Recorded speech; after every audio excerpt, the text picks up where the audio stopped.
नमस्ते भाइयों। कैसे हैं आप लोग। मैं हूं आपका दोस्त advocate Brahmadatt Agra civil court से।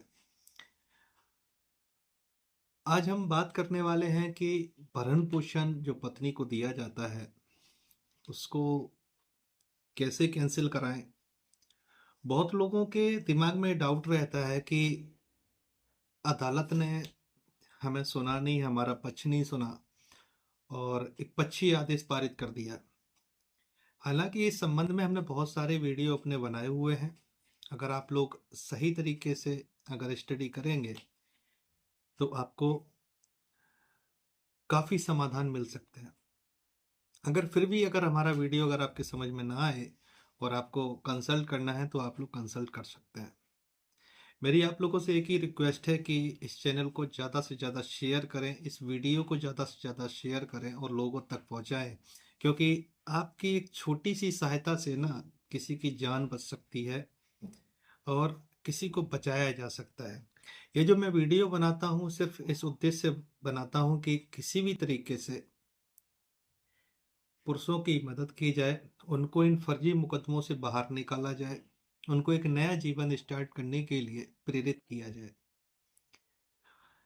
आमतौर पर देखा है कि 125 सीआरपीसी यानी बीएनएसएस 144 के तहत में जो परिवार दाखिल होते हैं उनमें एक तरफा तरीके से पति को इग्नोर करते हुए मेंटेनेंस जारी कर दिया जाता है कि आपको ये मेंटेनेंस आपको प्रतिमाह अदा करना है।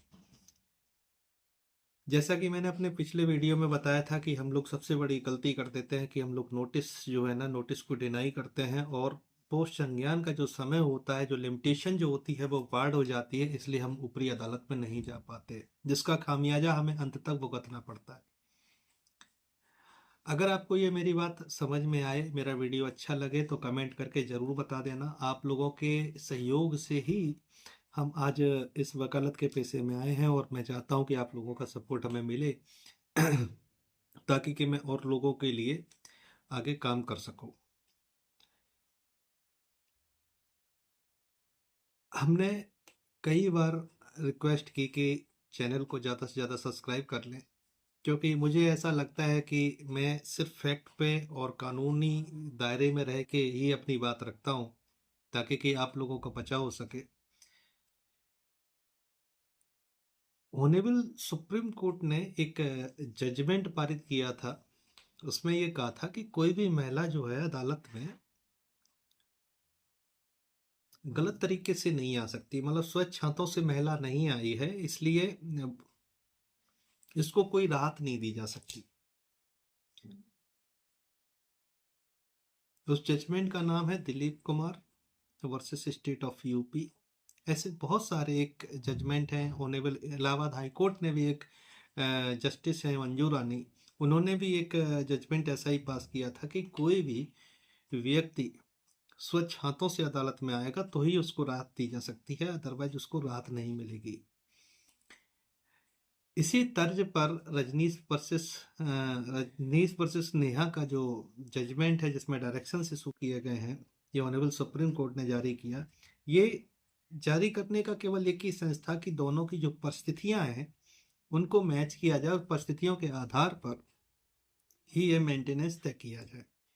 लेकिन आमतौर पर आपने देखा है कि कोई भी फॉर्मेट लगा देते हैं, किसी का 5 पन्ने का होता है, किसी का 11 पन्ने का होता है, लेकिन एनेक्चर किसी का नहीं पता होता है कि जो सुप्रीम कोर्ट ने जो 3 फॉर्म जारी किए हैं वो फॉर्म फुलफिल हैं या नहीं। तीनों के एफिडेविट अलग होने चाहिए और इनके साथ में जो डॉक्यूमेंट्स हैं वो एनेक्चर करके आपको लगाने हैं।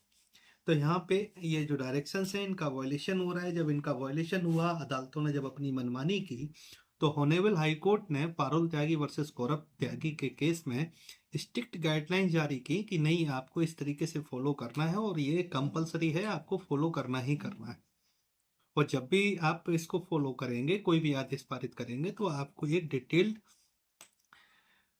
सारणी बनानी पड़ेगी, आपको टाइटल दिखाना पड़ेगा कि किस डेट पे आपने क्या क्या कार्रवाइयाँ की हुई हैं। तो ये सारी चीज़ें हैं, शुरू से पकड़ बना के रखो। और दूसरा ये है कि अगर आपको किसी भी तरीके की कोई भी समस्या अगर आती है मेंटेनेंस के संबंध में, तो आप लोग संपर्क कर सकते हैं।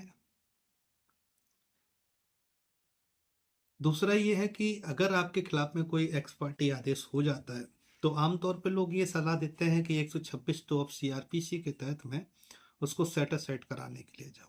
तो जब सेट असाइड कराने के लिए 126 तो ऑफ सीआरपीसी के तहत में जब आप जाते हैं तो अदालत क्या करती है कि आदेश तो वो ऑलरेडी पारित कर ही चुकी है, सारी फॉर्मेलिटीज कर चुकी है। ठीक है, आपके कहने अनुसार एक मौका मिल जाता है अदालत को कि 126 दो के तहत में सेट असाइड कर दिया है और आपको पुनः सुना जा रहा है, मतलब पत्रावली को पुनः सुना जा रहा है। अब पत्रावली में तो सारे साक्ष्य हो चुके हैं, सारी चीज़ें हो चुकी हैं, सारी फॉर्मेलिटीज हो चुकी है। तो जो आदेश जो है वो उसको क्या करेगी अदालत, उसको एज इट इज ही रखेगी, लेकिन बीच में एक लाइन बढ़ा देगी कि सीआरपीसी 126 दो के तहत में प्रार्थना पत्र को सुना गया, उसका निस्तारण किया गया, पुनः पत्रावली इसी तरीके से। तो आदेश सेम ही रहेगा लेकिन दो लाइनें जो होती हैं वो बढ़ जाती हैं, उससे कोई फर्क नहीं पड़ता है, उससे कोई मेंटेनेंस खत्म नहीं होता है। लेकिन अगर आपने देखा कि आपको डिनाई किया गया है, आपके साक्ष्यों को नहीं देखा गया है, कभी कभार ऐसा होता है कि अदालतें ये डिनाई कर देती हैं, पति जो होते हैं वो लोन लिए होते हैं, घर लोन पे लिए होते हैं, गाड़ी लोन पे लिए होते हैं, जिनका ईएमआई उनका कटता है, लेकिन अदालतें क्या करती है कि नहीं, ये तो आपके यूज के लिए लिया गया है इसलिए हम इसको काउंट नहीं करेंगे। तो यहाँ पे ये गलत हो जाता है, परिस्थितियां नहीं देखी जा रही हैं। तो अगर इस तरीके से अगर आपके साथ में अगर आदेश हो रहा है आपके लिए और गलत तरीके से परिस्थितियां नहीं देखी जा रही हैं, झूठ बोला जा रहा है, तो आप अपनी परिस्थितियों को दिखाते हुए, वर्तमान परिस्थितियों को दिखाते हुए सीआरपीसी का सेक्शन 127 दो के तहत में आप मूव कर सकते हैं। देखो, सीआरपीसी उन मामलों पे लागू होगी जो मामले पुराने चल रहे हैं, लेकिन जो मामले नए हैं उनके लिए बीएनएसएस लागू होगा।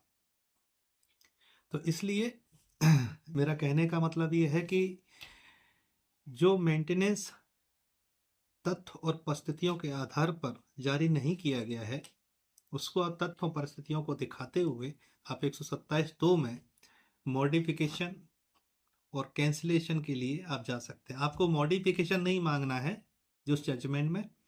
आपने देखा होगा कि आमतौर पर पत्नियां जो होती हैं वो सैलरी बढ़ जाती है या मेंटेनेंस बढ़ाने के लिए जाती हैं। तो इसमें 127 और 2 सीआरपीसी के तहत में 3 कॉज हैं। इसमें हमें सेकंड वाले के तहत में जाना है, हमें इसमें मॉडिफिकेशन नहीं मांगना है, हमें कैंसिलेशन मांगना है परिस्थितियों को दिखाते हुए। इन द केस अगर ये फिर भी खारिज कर दिया जाता है तो आपके पास ऊपर के लिए रास्ता है। ऐसे ही एक मेरे पास एक मामला आया था जिसमें आईटी एक्ट का मुकदमा पत्नी ने दर्ज करवा दिया और चार्जशीटेड हुआ मैटर, कोर्ट ने कॉग्निजेंस लिया, सीआरपीसी के तहत में 190 सीआरपीसी के तहत में कॉग्निजेंस ले लिया।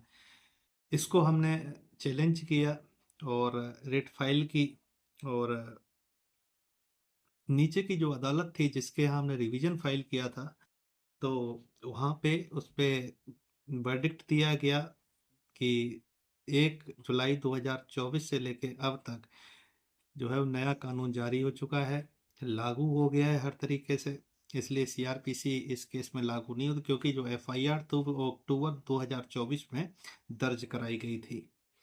तो ये जो कॉग्निजेंस जो लिया गया है 190 सीआरपीसी के तहत में नहीं लिया जा सकता है, ये बीएनएसएस के तहत में ही संज्ञान लिया जा सकता है इसका।